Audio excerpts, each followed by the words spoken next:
কলির মানুষের হরিনাম ছাড়া কোনো গতি নাই, কোনো গতি না। একটু মন প্রাণ দিয়ে শোনো। সময় থাকতে ভজন করতে বলল, সকাল সকাল নামতে বলল।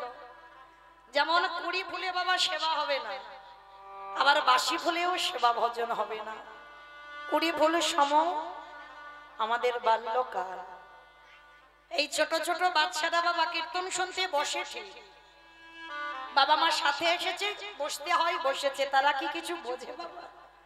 হয়তো অনেকে বোঝে, কিন্তু এটা বোঝে ঠিক কথা, কিন্তু ভগবানের যে সেবা পূজা করবে ততটা তৃপ্তি পাবে না, কারণ অত শত বোধ বুদ্ধি নেই, বুঝতেও পারবে না। ওইটা কুড়ি ফুল সেবা ভজন হবে না। তাহলে সেবা দিতে গেলে আবার বাসি ফুলে বলছে সেবা হবে না, যেটা গাছ থেকে ঝরে পড়ে যাচ্ছে, মানে গাছে ফুটেছিল মা, সেটা ঝরে পড়ে গেছে, ও ফুলে সেবা হবে না। আর ওটাই আমাদের এই যৌবনকালে বার্ধক্য দশা। দন্ত পড়ে যাবে, চুল পেকে যাবে, চামড়া আলগা হয়ে যাবে। কি গো, এই ফুলে আমার গোবিন্দ সেবা হবে না। তাহলে সেবা দেবে কোন ফুলে? আজকের ফোঁটা ফুল দিয়ে তোমার সেবা দিতে হবে। আর আজকের ফোঁটা ফুল সম আমাদের এই যৌবনকাল। কারণ আমার ভগবান রাধারানীকে বারে বারে বলেছিল, রাধে আমি যৌবন বড় ভালোবাসি।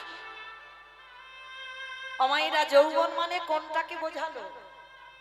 যেদিন তুমি দাঁড়াবার শক্তি থাকবে, যেদিন তোমার হাত গোবিন্দ চরণে তুলসী দিতে পারবে, যেদিন তুমি নয়নে দেখতে পাবে, বদনে কৃষ্ণ বলতে পারবে, যেদিন তুমি কানে কৃষ্ণ নাম শুনতে পাবে, যেদিন তোমার ক্ষমতা থাকবে কৃষ্ণ ভজন করবার মতো। আর বাবা বার্ধক্য দশা এলে কি হবে? দেখবেন স্নান করে ঠাকুর ঘরে আহ্নিক করতে বসেছে, সময় তো লাগবে। ওই ঠাকুর ঘরে বসে বাবা শরীর অলস, দেখবেন পায়ে এমন ঝিঝি ধরেছে আর বসতে পারছো না, ও ফুলে সেবা হবে না।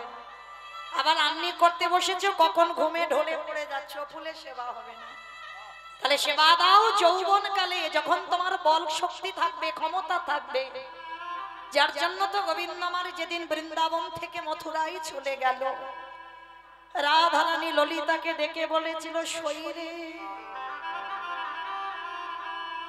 আমার গোবিন্দ যে এই ব্রজে যদি আমার ফিরে আসে, যেদিন আমার প্রভু ব্রজে আসবে, সেই দিনে যদি আমার দেহে যৌবন না থাকে, বলে বলে কি দিয়ে গোবিন্দ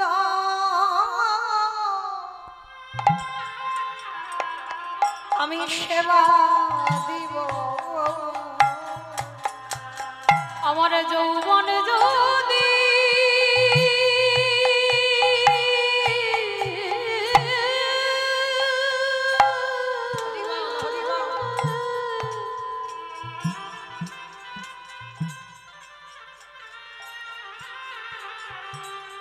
আমার এই যৌবন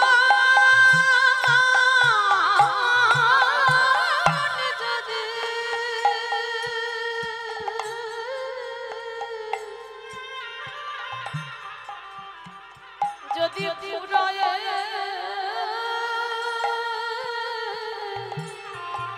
গেল,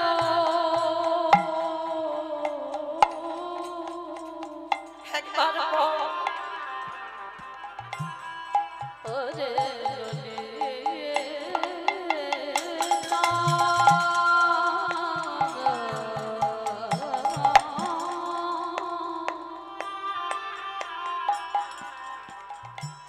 সেদিন কি দিয়ে গোবিন্দ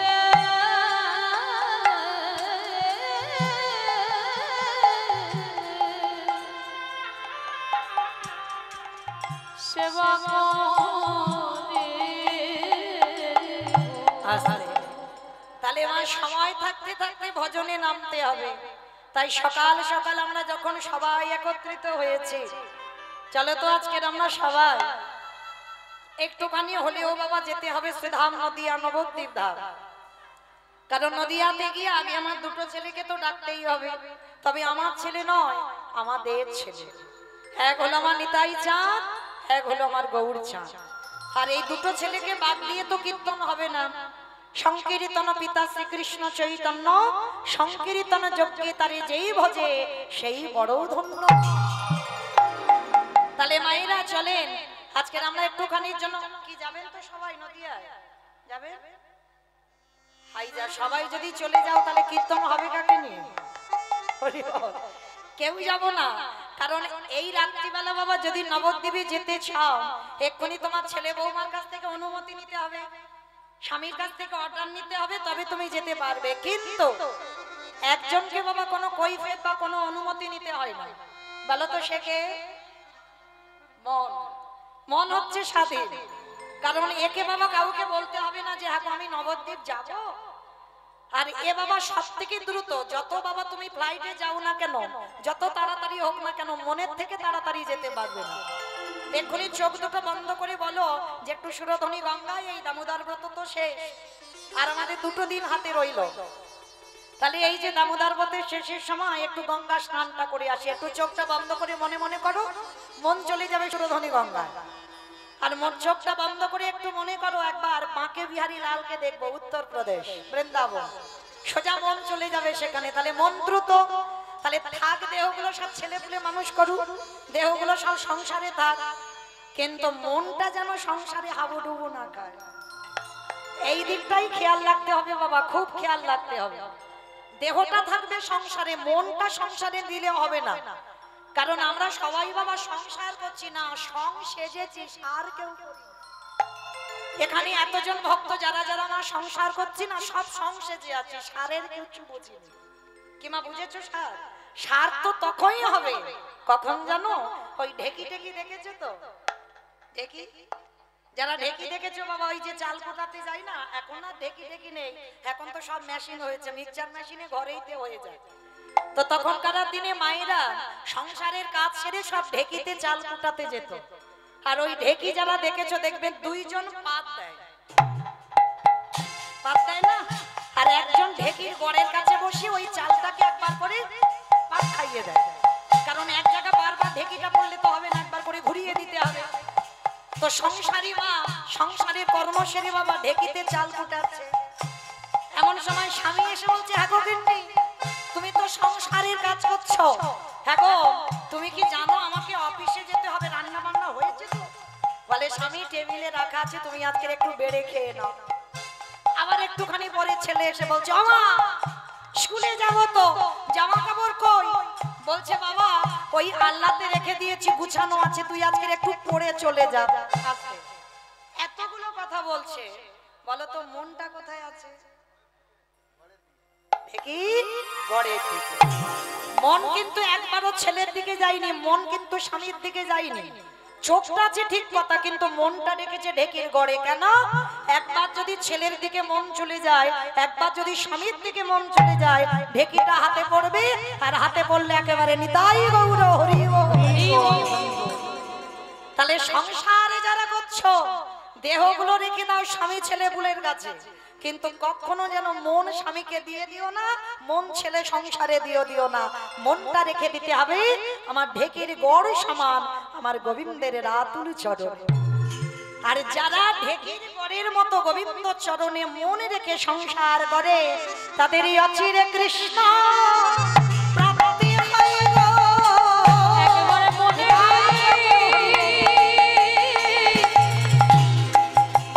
কৃষ্ণ ভজন করলে অচিরে কৃষ্ণ প্রাপ্তি হয় গো। আস্তে তাহলে কি বললাম মা, সবাই থাক দেহগুলো সংসারে, মনগুলো নিয়ে যাই চলো সুরধ্বনি গঙ্গায়। আর সুরধ্বনি গঙ্গায় গিয়ে দেখবো যিনি সত্যতে নারায়ণ, ত্রেতাতে রাম, দাপরে কৃষ্ণ, কলিতে হলো গৌরাঙ্গ। তাহলে 4 যুগে ভগবান 4 ভাবে এসেছে।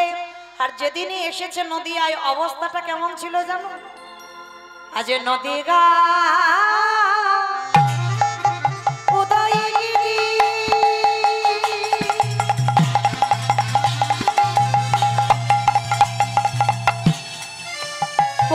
চন্দ্র গোবর হরি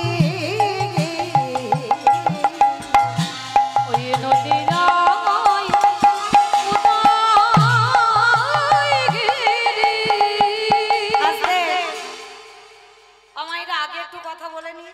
আমার চিনতে টিনতে অসুবিধা হচ্ছে না তো?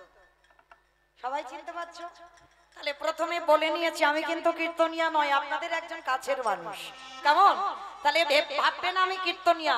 তাহলে ভগবানের নাম যখন বলতে এসেছি, আপনারা শুনতে এসেছেন, ভগবানের জন্য তো একটু কাজ করতে হবে। কি গো, কাজগুলো মনে আছে তো? 2 বছর রিহার্সাল দেওয়া হয়ে গেছে, এইটা নিয়ে 3 বছর। তাহলে 2 বছর রিহার্সাল দিয়ে গেছি। 1 বছর আগে কি কীর্তন শুনতে গেলে কি করতে হয় একবার করে দেখাও। বাহ, হরি বল।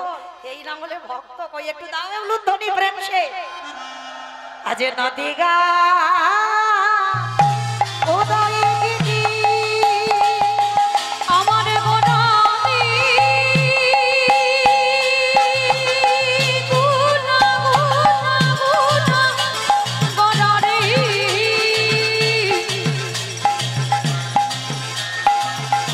গোড়া গোড়া গোড়া গোড়ালি গুনা গোড়ালি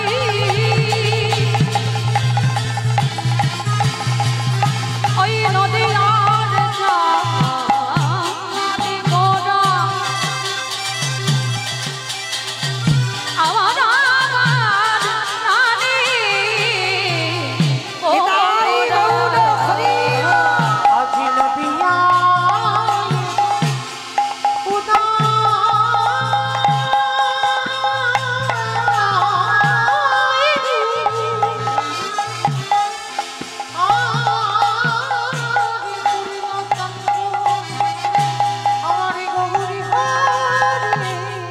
আজ কৃপা করি হইল উদার। আজ কৃপা করে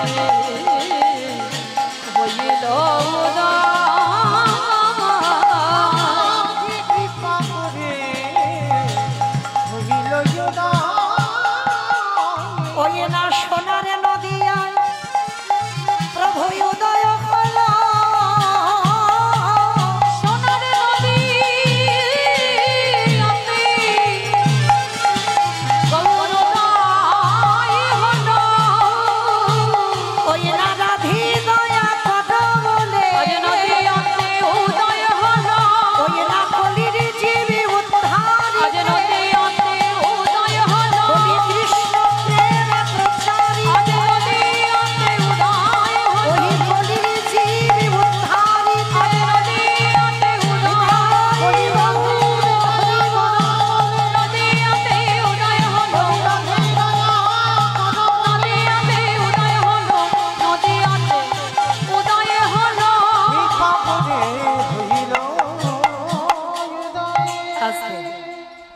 তাহলে নদিয়ার ভাগ্যাকাশে ব্রজেন্দ্র নন্দন কৃষ্ণ গৌর হয়ে এলো। আর সেই গৌর বাবা লোকের দাঁড়ে দাঁড়িয়ে জীবের প্রত্যেককে হাতে ধরে পায়ে ধরে বলছে তোরা একবার কৃষ্ণ বল। ভাইরা, আর কোনো কথা নয়, কোনো অন্য মনস্ক নয়। এবার মন প্রাণটা যেন একেবারে কীর্তনে ডুবে যায়। কেমন?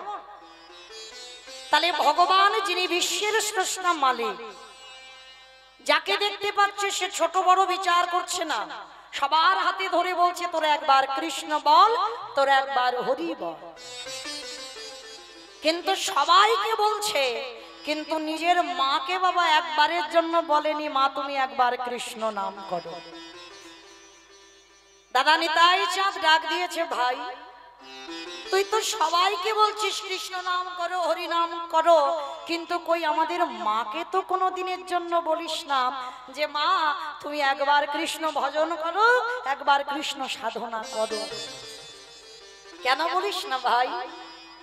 তো নিমাই হেসে বলেছিল, দাদা আমি সবাইকে ক্ষমা করতে পারি। কোন ভক্ত যদি আমার কাছে অপরাধ করে আমি ক্ষমা করে দিতে পারি, কিন্তু কোন ভক্ত সে আমার মা হলেও কোন ভক্ত যদি বৈষ্ণব চরণে অপরাধ করে সেই অপরাধীকে আমি এ জীবনে নয় কোনো জন্মেই ক্ষমা করি না। চমকে উঠেছি দাদা নিতাই চাঁদ, ভাই এটা তুই কি বলছিস? আমাদের মা করেছে বৈষ্ণব চরণে অপরাধ? বলে হ্যাঁ, ওই জন্য তো আমি সবাইকে বলছি তোমরা কৃষ্ণ নাম করো, কিন্তু আমার মাকে আমি কোনোদিন ক্ষমা করব না। ভাই আমাদের মা কে এমন বড় বৈষ্ণব যে তার চরণে আমাদের মা অপরাধী? বলে শোনো দাদা, আমার মা যদি আমার কাছে অন্যায় করত তাহলে আমি ক্ষমা করে দিতাম। অন্য কোনো সাধারণ ভক্তির চরণে যদি অপরাধ করতো আমি ক্ষমা করে দিতাম। কিন্তু আমার মা করেছে ত্রিলোকের যে সব থেকে বড় বৈষ্ণব, তার চরণেই তো অপরাধী হয়ে আছে মা। দাদা নিতাই চাঁদ বলছে ভাই সে কে? বলে শোনো, তোমাদের একটা কথা বলে যায়। বৈষ্ণবে অপরাধী করে যে বা গঙ্গা স্নানে যায়, যে বা গঙ্গা স্নানে যায়, পতিত পাবনে গঙ্গা তারে দেখে দূরে সরে যায়, দূরে সরে যায়। বৈষ্ণব দেখে যে বা নানময় মুন্ড, নানময় মুন্ড, তার মুন্ড পড়ে যায় নরকের কুণ্ড, নরকের কুণ্ড। বৈষ্ণব বাড়িতে যদি হয় ক্ষুদ্র অপরাধ, ক্ষুদ্র অপরাধ, মহা ভজনেতে পড়ে যায় পড়ে যায়।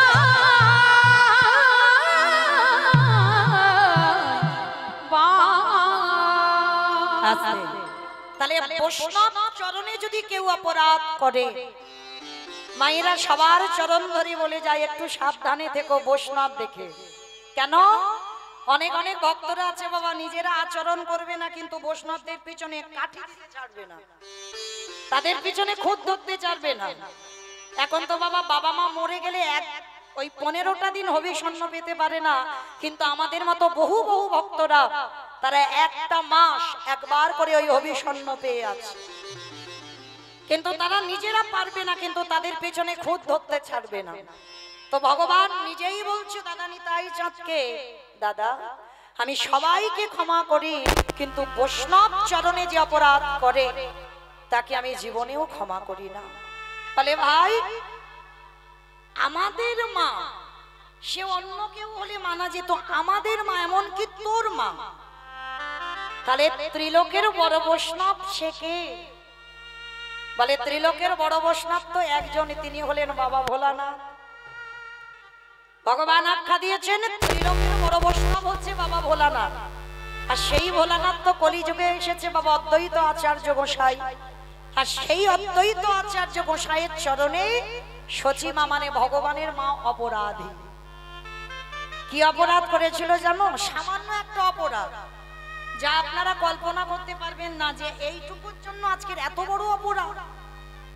এই অদ্বৈত আচার্য 12 বৎসর তো তুলসী ভাসিয়ে কৃষ্ণকে গৌর করে এনেছিল। তো যখন কৃষ্ণকে গৌর করে আনলো, কিন্তু কৃষ্ণ যে গৌর হবে, সচিমার গর্ভে আসবে সেটা অনুভব করতে পেরেছিল, কিন্তু কত নম্বর গর্ভে আসবে সেটা তো ভগবান বলেনি। সচিমার গর্ভে আসবে বাবা সেটা জানে, কিন্তু কত নম্বর গর্ভে আসবে সেইটা অদ্বৈত আচার্য জানতো না। ওই জন্য সিদ্ধান্ত নিল কি যে যতগুলো সন্তান সচিমার গর্ভে আসবে আমি প্রত্যেকটা সন্তানকে ষষ্ঠাঙ্গে দণ্ডবত প্রণাম, আর আমি যদি ষষ্ঠাঙ্গে দণ্ডবত প্রণাম করি, আর আমি হলাম ত্রিলোকের বড় বৈষ্ণব, আমি মৃত্যুঞ্জয়, আর আমার প্রণাম যে গ্রহণ করবার শক্তি রাখবে সেই তো হবে কলিযুগের ভগবান। কি গো মাইরা, প্রকৃত বৈষ্ণবের প্রণাম সহ্য করবার অধিকার আপনাদের আমাদের নেই, পারবে না বাবা। তুমি একেবারে লয় প্রলয় হয়ে যাবে। হয়েছিল নবদ্বীপের মাটিতে। আপনারা জানবেন এই অদ্বৈত আচার্য ছোটবেলার নাম ছিল কমলাক্ষ। তো কমলাক্ষ মায়ের হাত ধরে, নাভাদেবীর হাত ধরে নবদ্বীপ বেড়াতে এসেছে শান্তিপুর থেকে। তা নবদ্বীপ বেড়াতে এসে বাবা হঠাৎ দর্শন করেছে ওই নবদ্বীপের রাজার একটা সুন্দর মন্দির তৈরি করেছিল, কালী মন্দির। তা কমলাক্ষকে হাত ধরে নিয়ে গেছে নাভাদেবী। নাভাদেবী গিয়ে বলছে খোকা প্রণাম কর। তা কমলাক্ষ তো জানে ওটা কি আর আমি কে, ভালো করে শুনবেন মা। মা কালীর মূর্তিকে দেখে অদ্বৈত আচার্য মানে কমলাক্ষকে বলছে বাবা একবার প্রণাম কর। আর কমলাক্ষই তো বাবা ভোলানাথ। তাই এবার কমলাক্ষ ছোট্টবেলায় বলছে ও মা আমি প্রণাম করব না। কেন প্রণাম করবি না? বলে আমি যদি প্রণাম করি তাহলে মূর্তি ভেঙে এক্ষুনি চৌচির হয়ে যাবে। বলে মজা করছিস? তুই এইটুকু জাত বাচ্চা দুধের ছেলে তুই প্রণাম করলে আমাদের এই কালী মূর্তিটা ভেঙে যাবে? বলে হ্যাঁ মা বিশ্বাস করো, আমি যদি একবার প্রণাম করি মাথাটা ওই চরণে ঠুকি সঙ্গে সঙ্গে মূর্তি ভেঙে যাবে। তা যিনি মূর্তি তৈরি করেছে যার মন্দির, রাজা এসে বলছে কমলাক্ষ তুই নিজেকে কি এমন মনে করিস যে তুই আমার মাকে প্রণাম করলে আমার মা ভেঙে যাবে? কই করে দেখা। তা কমলাক্ষ তখন হাত জোর করে বলছে দেখো তখন জানো তোমরা কেউ কিন্তু আমাকে বকবে না, কিন্তু আমি জানি আমি যদি প্রণাম করি তাহলে মায়ের মূর্তি থাকবে না। তা কেউ তো রাজি হচ্ছে না, কেউ তো ছেলেটাকে চিনতে পারছে না যে ওকে। এইবার সবার চাপে যেই না কমলাক্ষ হাত জড়ো করে আমার প্রতিদেব পাবনী মায়ের চরণ তলে দাঁড়িয়েছে। ওই কমলাক্ষ মৃদু হেসে বললেন আমাকে তুমি ক্ষমা করে দাও, কারণ আমি প্রণাম করতে চাইনি তোমার, কিন্তু আমার মা যে বাধ্য করছে, এই যে যার মন্দির সে তো বাধ্য করছে, আমি কি করব বলো। এইবারে যেই না কমলাক্ষ মাথাটা মায়ের চরণে ঠুকেছে সঙ্গে সঙ্গে মূর্তিটা মাঝখান থেকে একেবারে দ্বিখণ্ডিত হয়ে গেল। কেন হলো? কি গো স্বামীর প্রণাম গ্রহণ করবার শক্তি আছে মায়ের? হ্যাঁ, বাবা যেই প্রণাম করেছে মায়ের মূর্তি ভেঙে চৌচির হয়ে গেল। তাহলে ওই বাবার কতটা পাওয়ার আছে, কতটা ক্ষমতা আছে। চিন্তা করলো সচিমার গর্ভে যে কটা ছেলে মেয়ে হবে আমি প্রত্যেকটাকে প্রণাম করব, আর আমার প্রণাম যে গ্রহণ করবে সেই হবে আমার ভগবান। এইবার পর পর সচিমার কোলে 8টা মেয়ে জন্মালো, আর ওই পর পর একটা একটা করে কন্যা সন্তানকে প্রণাম করে। আর যখনই প্রণাম করে সচিমার কোলে বসে কোনোটা 8 দিনের বাচ্চা, কোনোটা 5 দিনের বাচ্চা, কোনোটা 1 বছরও হয় না, সচিমার কোলে এক এক করে মারা যায়। নবম গর্ভে বিশ্বরূপ এলো বড় ছেলে, তাকে প্রণাম করলো। মাত্র 16 বছর মায়ের কাছে ছিল। আর ওই অদ্বৈতের সঙ্গে মেলামেশা করতে করতে ওই কমলাক্ষ যিনি বাবা অদ্বৈত আচার্য বড় হতে হয়েছে, তার সঙ্গে মিশতে মিশতে ওই বিশ্বরূপও চলে গেল সর্বত্যাগী সন্ন্যাসী। দশম গর্ভে নিমাই এলো, আর নিমাইকে কোলে আঁকলে রেখেছে, অদ্বৈতকে প্রণাম করতে দেবে না। কারণ সচিমা বুঝতে পেরে গেছে ওই লোকটা যদি আমার নিমাইকে প্রণাম করে আমার নিমাইও আমাকে ছেড়ে চলে যাবে, কিছুতেই প্রণাম করতে দেবে না। তা ওই যখন 8টা মেয়ে মরে গেল, বড় ছেলে চলে গেল, এই সচিমা নিমাইকে লুকিয়ে রেখে একটাই কথা বলেছিল যে যাকে এই নবদ্বীপে শান্তিপুরে যাকে বৈষ্ণব বলে, যাকে সবাই অদ্বৈত বলে ডাকে, আমি সচিমা ওকে অদ্বৈত বলবো না, ও হলো এই জগতের দ্বৈত। দ্বৈত যদি না হবে, আমার 8টা মেয়েকে কেড়ে নিয়েছে আমার কোল থেকে, আমার বড় ছেলেটাকে কেড়ে নিয়েছে, না জানি আমার ছোট ছেলেটাকে প্রণাম করবে ওকেও কেড়ে নেবে। হয়ে গেল মা বৈষ্ণব অপরাধ। এই যে বললো ও অদ্বৈত নয়, ও হলো দ্বৈত। একজন বৈষ্ণবকে দ্বৈতের সঙ্গে তুলনা করলো, আর তাতে হয়ে গেল সচিমার ঘোর অপরাধ। কিন্তু মায়েরা, এই যে বৈষ্ণব চরণে যেমন চপল গোপাল ভুল করেছিল, ভালো করে বলেন তো, বুঝে বলতে হবে, সত্যি কি গোপাল ভুল করত? তো শক্তি আরাধনা করত, নিশ্চিন্তে ছিল মাকে নিয়ে। লোকের প্ররোচনায় পড়ে আজকের ওই কুষ্ঠ রোগটা হলো।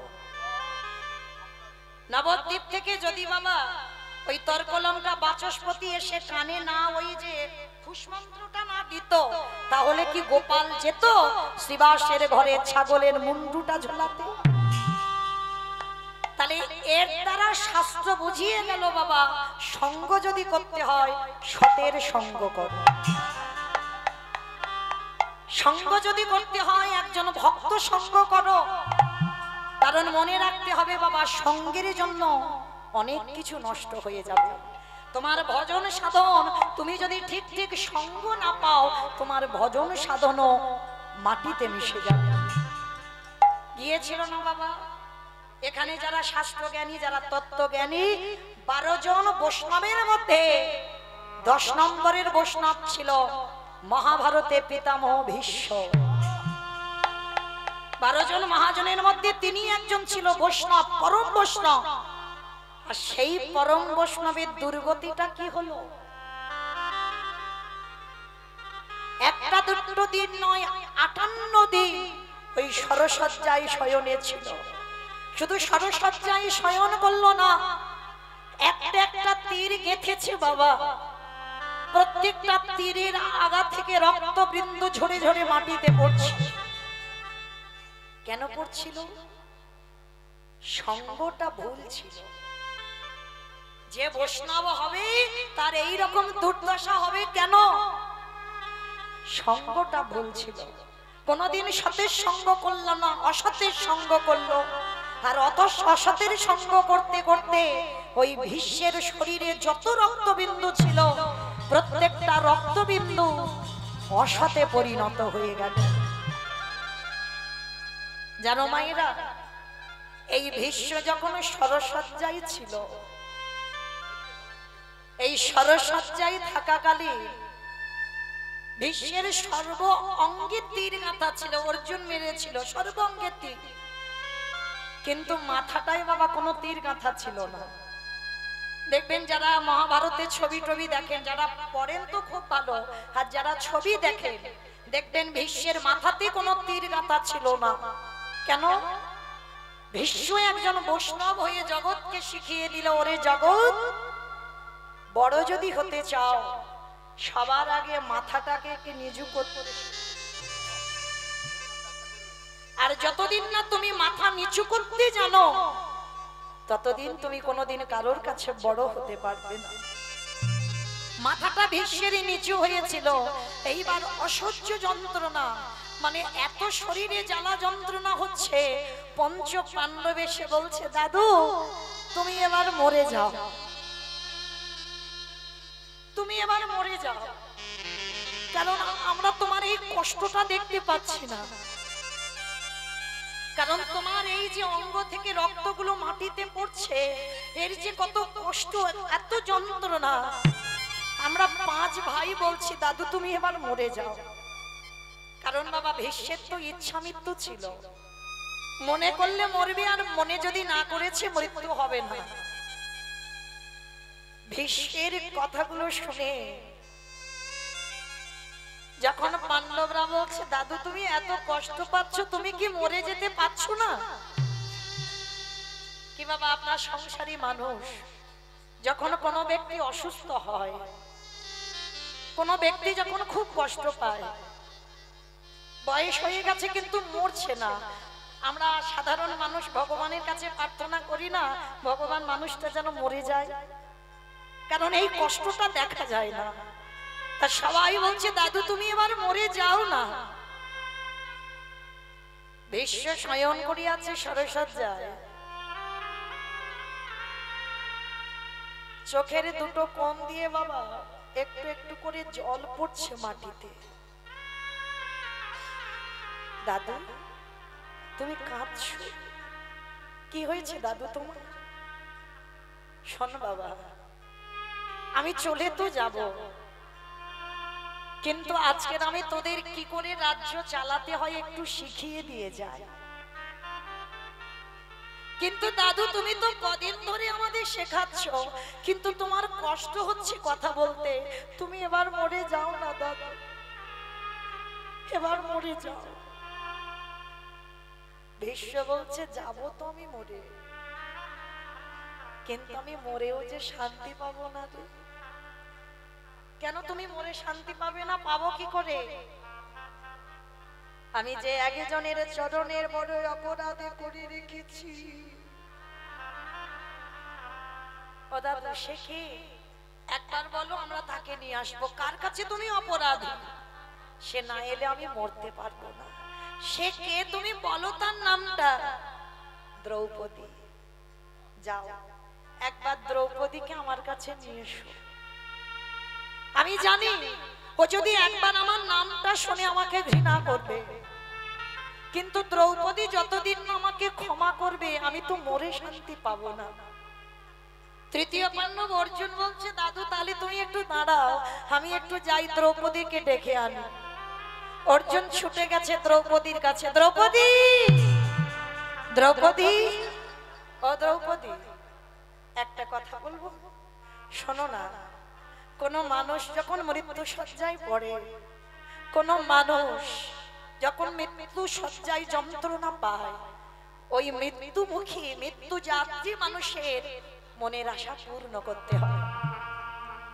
দ্রৌপদী করজোর করে বলছে, স্বামী তুমি কি বলতে চাইছো?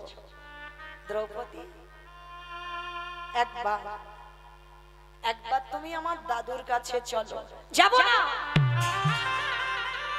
চুপ করো, একটা কথা তুমি বলবে না। হাজার বারো যদি বলো, আমি একটা কথা বলবো, আমি তোমার দাদুর কাছে যাব না।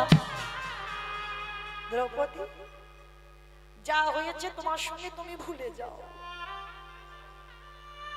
মনে করো না এটা তোমার ভাগ্যে ছিল, কিন্তু দাদু যে বড় কষ্ট পাচ্ছে। তুমি না গেলে, তুমি না ক্ষমা করলে দাদু মরতে পারবে না। চলো, তোমার কাছে আমি স্বামী হয়ে হাত জোড়ো করে বলছি, তুমি একবার দাদুর কাছে চলো। সতী নারী প্রতি বাক্য পালন করতে হবে। তো দ্রৌপদী অর্জুনের কথা মতো ভীষ্ম সরসজ্জায় আছে, দরজার ধারে দ্রৌপদী গিয়ে দাঁড়িয়ে আছে। ভীষ্ম মাথাটা তুলে দেখছে দ্রৌপদী দূরে দাঁড়িয়ে আছে। এসো আমার ঘরের ভিতরে এসো। যাব না। দেখা করতে বলেছো, তোমার দরজা ধারে এসেছে, কিন্তু তোমার ছায়া যেন আমার গায়ে না পড়ে। ভীষ্ম নয়ন জলে বুক ভাসাচ্ছে। দ্রৌপদী রেগে গিয়ে বললেন, দাদু গো, আজকে তুমি আমার স্বামীদের ধর্মের জ্ঞান দিচ্ছ। সেদিন তোমার জ্ঞান চৈতন্য কোথায় ছিল? আজকে তুমি আমার স্বামীকে শিক্ষা দিয়ে যাচ্ছ কি করে রাজ্য পরিচালনা করতে হয়, কিন্তু সেদিন তোমার চৈতন্য, সেদিন তোমার জ্ঞান, সেদিন তোমার বিবেক কোথায় ছিল? যেদিন ওই দুঃশাসন আমার বক্ষের কাপড় ধরে টানলো, যেদিন আমি কুরুসভা কারোর কাছে এত সাহায্য চাইনি, আমি তোমার কাছে বারবার হাত জোড়ো করে বলেছিলাম, দাদু তুমি কিছু তো বলো, কিন্তু তুমি আমাকে দেখে মুখটা ফিরিয়ে নিয়েছিলে। সেদিন আমি কেঁদে কেঁদে আমার সখা কৃষ্ণকে জানিয়েছিলাম, সখা আজ যেমন আমার চোখের জল একটা একটা করে মাটিতে পড়ছে, এই চোখের জল একদিনে যেন কাঁটা হয়ে আমার দাদুর শরীরে গেঁথে যায়। কাঁদো দাদু কাঁদো। সেদিন আমিও তোমার মতো কেঁদেছিলাম, তুমি আমার দিকে ফিরে তাকাও। আচ্ছা দাদু, একটা কথা তুমি বলবে আমার? সেদিন যখন আমার অপমান হচ্ছিল, তুমি দাঁড়িয়ে দাঁড়িয়ে দেখছিলে, কিছু প্রতিবাদ করোনি, তাহলে আজকে তুমি এত ভালো ভালো কথা, কি করে রাজ্য চালনা করতে হয়, কি করে ধর্মের পথে থাকতে হয়, আজকের এত ভালো ভালো কথা আমার স্বামীদের বলে যাচ্ছ কি করে? ভীষ্ম কেঁদে কেঁদে বলছে, দ্রৌপদী তুমি আমার কাছে এসো, আমি সব বলে যাব, যে সেদিন আমি কেন প্রতিবাদ করিনি, আর আজকের কেন আমার মুখ থেকে সৎ কথা বার হচ্ছে। দ্রৌপদী, সেদিনে আমি অসতের সঙ্গ করতাম, সেদিন আমি দুর্যোধনের অন্নে প্রতিপালিত হয়েছিলাম। দ্রৌপদী, ওই দুর্যোধনের বাড়ির অন্ন খেতে খেতে আমার শরীরের সর্ব রক্তটা পাপী হয়ে গেল। তাহলে আমি অসতের সঙ্গ করেছিলাম, আর অসতের সঙ্গ করতে করতে আমার মুখ থেকে সৎ কথা বার হয়নি, সব সময় অসৎ কথা বাইর হতো। বাহ বাহ দাদু বাহ। তাহলে সেদিন যখন অসতের সঙ্গ করে অসৎ কথা বার হয়েছে, তাহলে আজকে তোমার মুখ থেকে সৎ কথা বার হচ্ছে কি করে? বলে দ্রৌপদী গো, তাকিয়ে দেখো এই বাণগুলোর দিকে। মানে অর্জুন যে বাণগুলো মেরেছে, সমস্ত বাণের আগা থেকে বাবা রক্ত ঝরে ঝরে মাটিতে পড়ছে।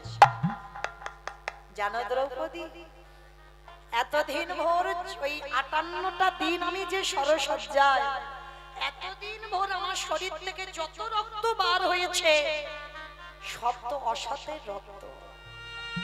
আর আমার মুখ থেকে এখন সৎ কথা কেন বার হচ্ছে জানো?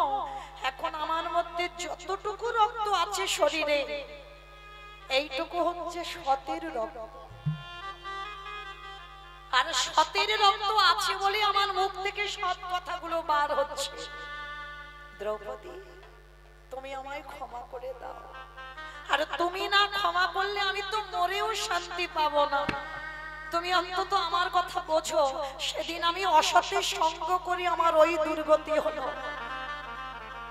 দ্রৌপদী ছুটে এসে দাদুর চরণ যুগল হৃদয়ে বলল, দাদু গো,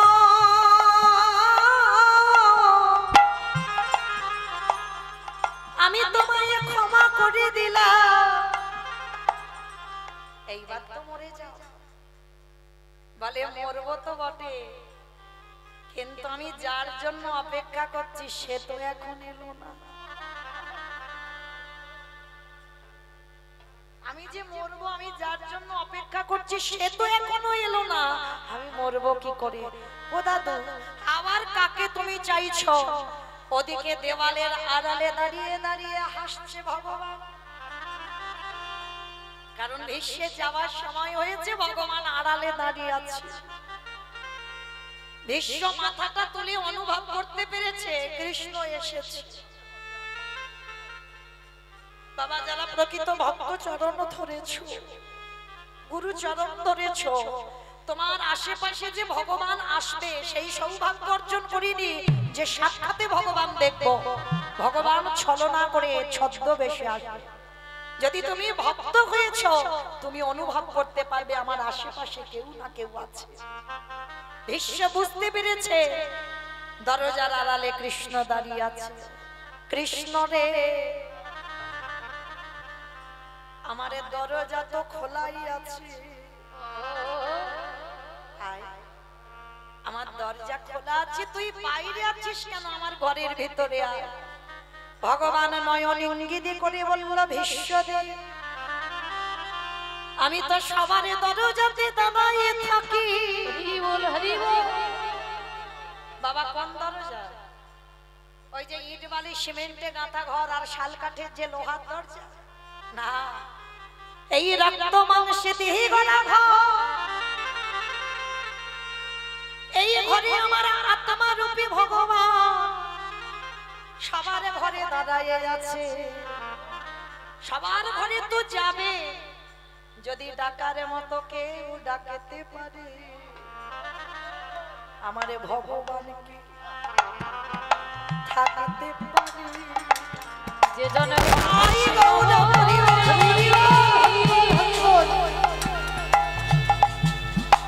হা কৃষ্ণ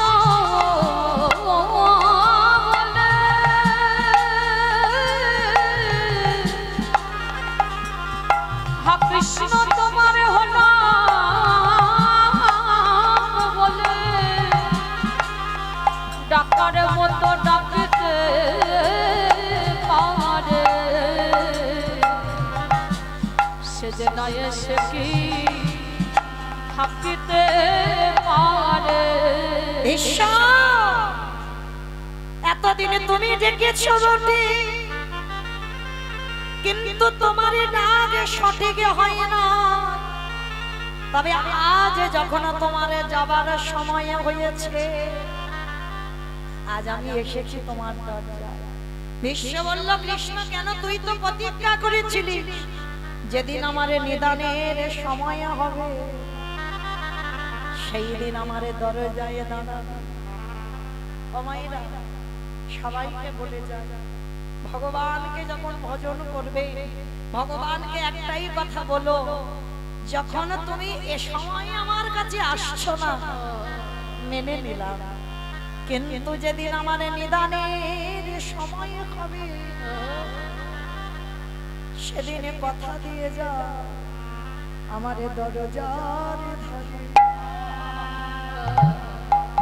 তুমি দাঁড়াইয়ে যেদিন ভগবান নিতাই গৌর প্রেমানন্দে হরি বল। যেদিন ভগবান এই খঞ্চা ছেড়ে চলে যাব,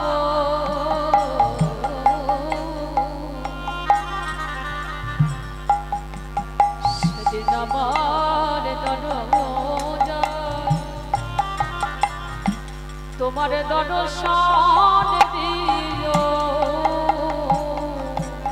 হে দয়াময়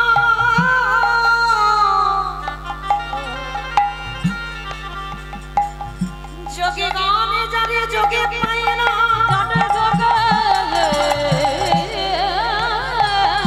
পাই না, মনে গানে যারে মনে পায় না মনে গনে জানে মনে পাই না, ওগো ধ্যানে গানে যারে ধ্যানে পায় না ধানে গনে জানে ধানে পাই না, সেই অমূল্য চরণ আমার দরজা।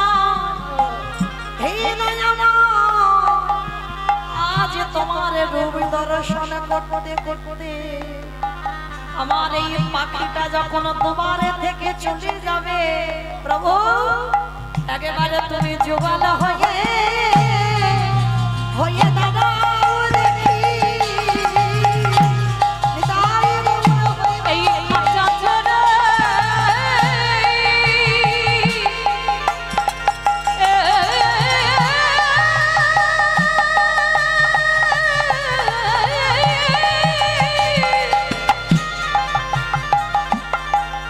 এই খঞ্চা ছেড়ে যেদিন প্রাণ পাখি চলে যাবে সেদিন যুগল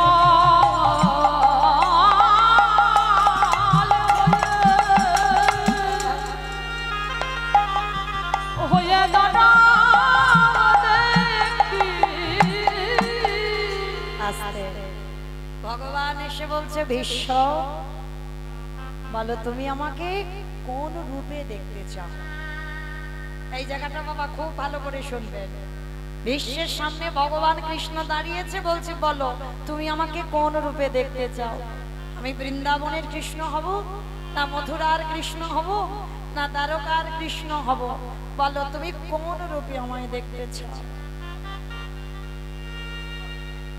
বিশ্ব করজোর করে বললেন কৃষ্ণ দয়াময় ওগো দয়াময়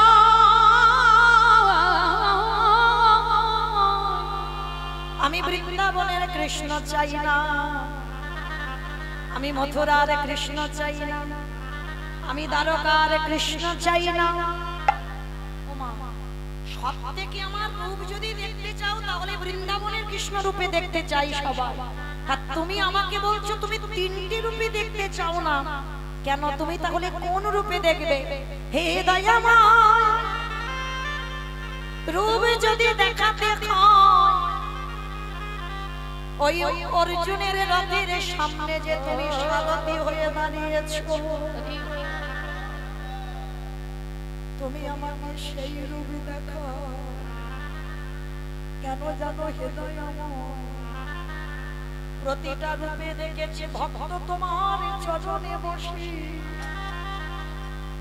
সবে রূপে দেখেছি ভক্ত তোমার পায়ের নিচে বসি,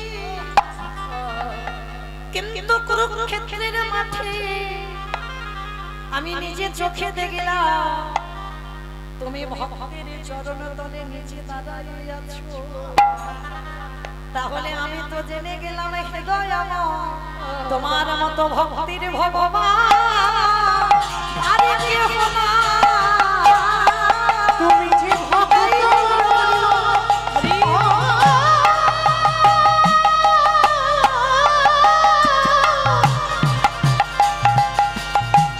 তুমি যে ভক্ত ভালোবাসো, তোমার মতো ভক্তের ভগবান আরে কেহ নাই। হে প্রতিটি প্রাণ দয়াময় ওগো দয়াময়,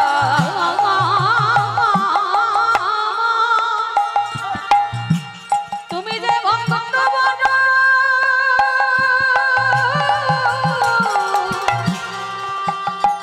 ভালো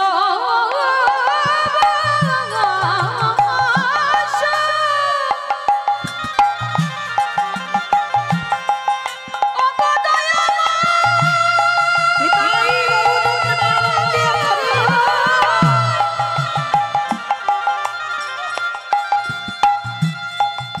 তুমি যে ভক্ত ছাড়া থাকতে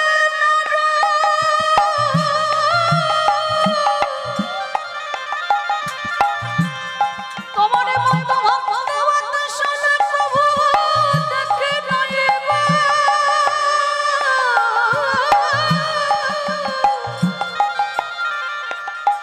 তাই তো ওই রূপে আমায় দেখা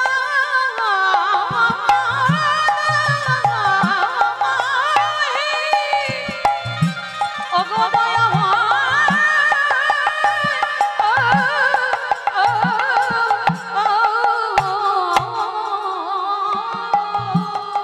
তুমি জানো চরণ ছাড়া প্রভু ভজ রাখে। নিতাই গৌর হরি।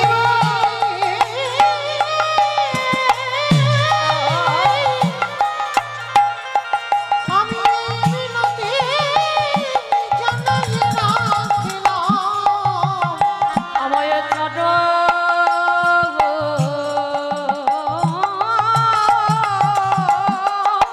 ছাড়ো চরণ ছাড়ো করো না হে। আস্তে। তাহলে কোন রূপ দেখতে চাইলো? প্রতিটা রূপে বাবা ভক্ত ভগবানের চরণ ধরে বসে আছে। আর যারা গীতা পড়েন বা ছবি দেখেন, মহাভারতের ছবি দেখবেন, অর্জুনের রথের সামনে ভগবান ঘোড়ার লাগাম ধরে ঢাল হয়ে দাঁড়িয়ে আছে। ভগবান নিচে দাঁড়িয়েছে আর অর্জুন উপরে দেখবেন বসে আছে।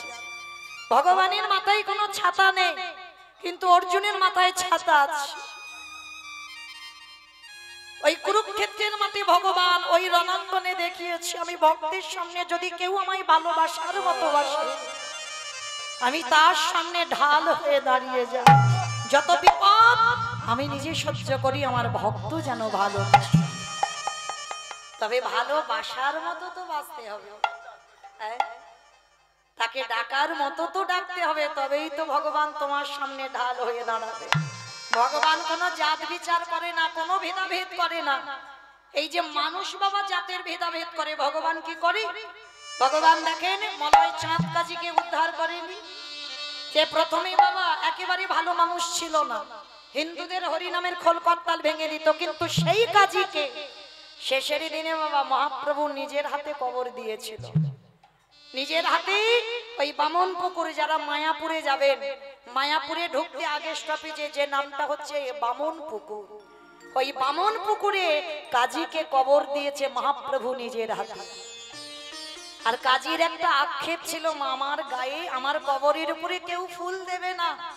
ভগবান বলেছিল দরকার নেই কারো, যে আমারে চায় তারে আমি চাই, যে আমারে না চায় তারে আমি না চাই। কি দরকার? অনেকে বলে না মা টাকা পয়সা থাকলে শেষের দিনে আমার লোক থাকবে দেখবার, একটা পুত্র সন্তানের দরকার, কেন শেষের দিনে আমার মুখে আগুন দেবে। কি মা গ্যারান্টি দিতে পারবে শেষের দিনে তোমার ছেলে তোমার মুখে আগুন দেবে? গ্যারান্টি দিতে পারবে তুমি ছেলের হাতে খাবে? তোমার টাকা পয়সা ব্যাংকে অনেক আছে, তোমার লোক দেখবার থাকবে?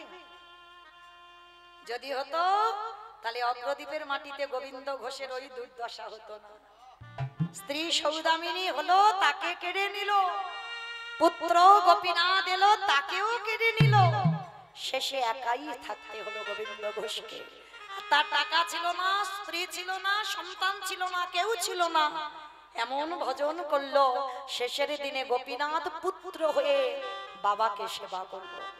কি গো, আমি যদি মরে যাই আমার ছেলে 2 বছর 5 বছর বাৎসরিক করবে, কিন্তু আজও সেই গোবিন্দ ঘোষে বাৎসরিক আজও হয়। তাহলে ভালো যদি বাঁচতে হয় আমার ওই ছেলেটার চরণ ভালোবাসো, আর ভালোবাসলেই চিরে কোনো না কোনো দিন কৃষ্ণ প্রাপ্তি হবেই হবে। নিতাই গৌর প্রেমানন্দে। তাহলে আজকের সেই সচিমা অপরাধ করেছিল বৈষ্ণব চরণে, আর অপরাধ করে সচিমার শরীরটা পাপী হয়ে গেল। আর সচিমা যখন সবকিছু শুনে নিল, মনে মনে চিন্তা করলো আমাকে অদ্বৈতের পায়ে ধরে ক্ষমা চাইতে হবে, তবেই আমি পাপ থেকে মুক্তি পাবো। অদ্বৈত আচার্য এসেছে, সচিমা একেবারে চরণ তলে দুসবে হাত দিতে যাবে, অদ্বৈত আচার্য বলছে মা এগি এইরকম করে চরণ জড়িয়ে ধরতে যাচ্ছ কেন, কি হয়েছে? বলে অদ্বৈত আমার নিমাই বলেছে আমি তোকে দৈত্য বলে আমি মহা অপরাধ করে ফেলেছি, আমাকে ক্ষমা করে দে বাবা। অদ্বৈত বলছে শোনো মা, সন্তান যতই বড় হোক মায়ের কাছে বাবার কাছে কোনোদিন নয়, এইটা মাথায় রাখতে হবে। ছেলে যত বড় চাকরি করুক না কেন বাবা মার কাছে বড় নয়। মা তুমি হয়তো বৈষ্ণব চরণে অপরাধ করেছো, কিন্তু আমি তোমায় ক্ষমা করে দিলাম, তুমি আমায় চরণ ছুঁয়ো না। আর যেই ক্ষমা করে দিল আমার ভগবান কি করেছে জানো? মাকে ডেকে বলছে বাবা এবার একবার বলো তো দেখি। বলি হরে কৃষ্ণ হরে কৃষ্ণ কৃষ্ণ কৃষ্ণ হরে বলো হরে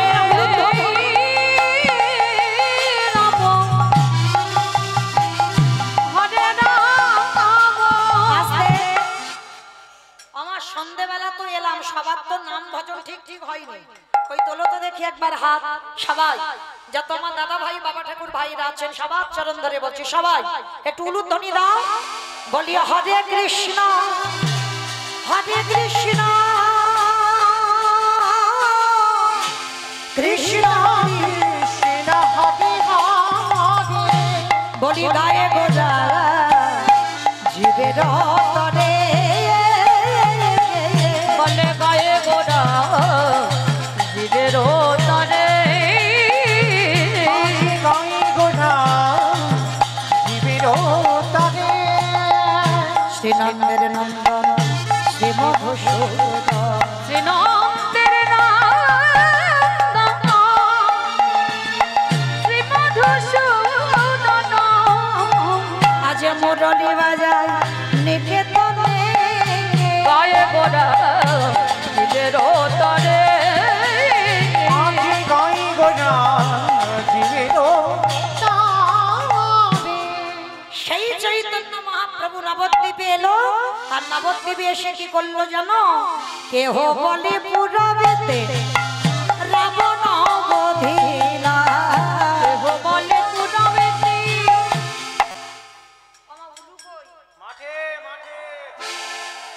কেহ বলে পুরবেতে রাবণ বধিলা, কেহ বলে পুরবেতে আমার গুণানি গুণা গুণা গুণা গুণারি। নিতাই গৌর প্রেমানন্দে হরি বল। গোড়া গোড়া গোড়া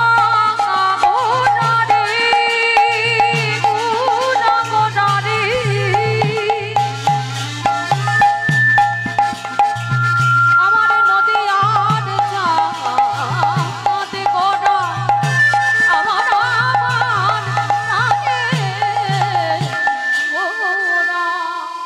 বডি পুনবেতি রাম বধিলা আজি গোলকের বৈভব লীলা প্রকাশ করিলা ওই গোলকের বৈভব লীলা প্রকাশ করিলা ওই গোলকে না বৈভব লীলা প্রকাশ করিলা শ্রী রাধার ভাবে ওনায় অবতার শ্রী রাধার ভাবে রে ওরা অবতার শ্রীরাধারে ভাবে এবে গোড়ায় অবতার ওই শ্রী রাধার ভাবে রে ওরা অবতার হরে কৃষ্ণ নামে গৌর করিলা